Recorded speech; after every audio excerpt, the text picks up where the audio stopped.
you know, most of us try to arrive at the movies a little early to make sure we get a good seat. But what if I told you if you pay a premium, you could show up any time you feel like it and get those good seats? But if you don't pay up, well, you could be sitting in the front row straining your neck. It is called variable pricing, and theaters nationwide are talking about starting it up as early as next year. Is it a good idea or is it a ripoff? David Brain says the idea is a no-brainer. He is the CEO of EPR, which leases properties to theater owners. But Tom O'Neill, senior editor of InTouch Weekly and columnist for TheEnvelope.com, is on the other side. Tom, you don't like this?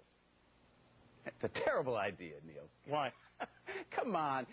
It's not as if they're going to stagger these prices and then give me, charge me less money for that back row seat behind 42 rows of heads.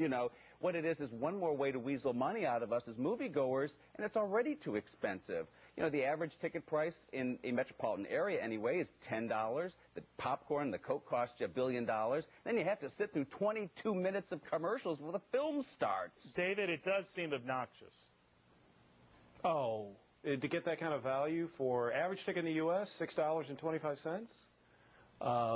What's the value of paying an extra for a seat that I could get for free, well, not for free, but at a standard price before?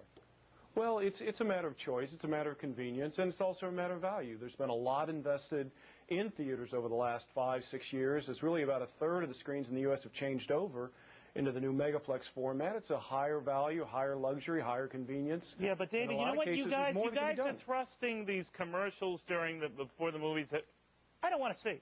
And now you're charging me a premium for seats that if I got early to the show before, I didn't have to worry about. It seems like you're gouging me. You're showing your age, saying you don't want to see. Most of the people under their mid-30s enjoy the information and the ads. I find that hard to believe. They welcome these. They come in, and they're early there with the popcorn. Says, hey, please show me the commercials. No way. According to Nielsen, people appreciate that as part of the value they're getting, mostly under the age 30. Over the age, they do feel like it's. Tom, you know the under 30 crowd well. Is that true? Oh no, nobody's welcoming this at all. Here's what's wrong. Our patterns to seeing movies has changed in recent years. It used to be that when a new film came out, we would go to see it over the first 2 or 3 weeks. And then the theater would get 10% of your ticket price the first week, 20% the second week, 30% the next week, up to 50%. But now we go as a nation to this movie this weekend, this movie that, and the drop-offs are 50 to 60%.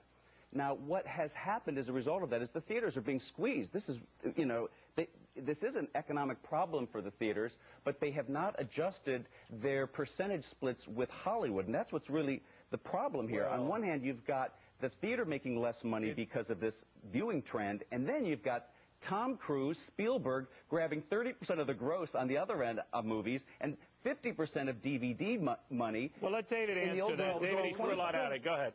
Theaters are not being squeezed so much. Film rent has risen maybe from on average 50% of admission revenue to about 52. Has gone up a little bit, but very incrementally. It's really a matter of investment. Our company, we've invested $2 billion over the last half dozen years, and theater chains are ready to invest to give the consumer choice, give the consumer value, give them luxury, give them convenience.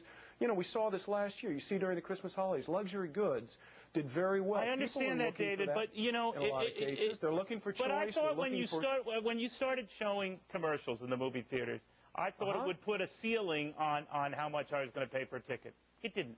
And now you're saying not only are you going to have those commercials, but we're going to start charging you for premium seating within the show. A lot of Americans, you think your attendance is bad now? Here's my prediction, Sparky. It's going to be non-existent. Non-existent. Well, the attendance isn't bad now.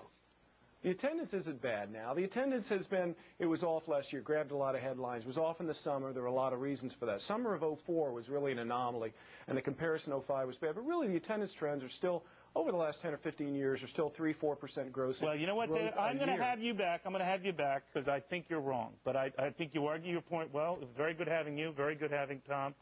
But it's crazy out there. But that's just me.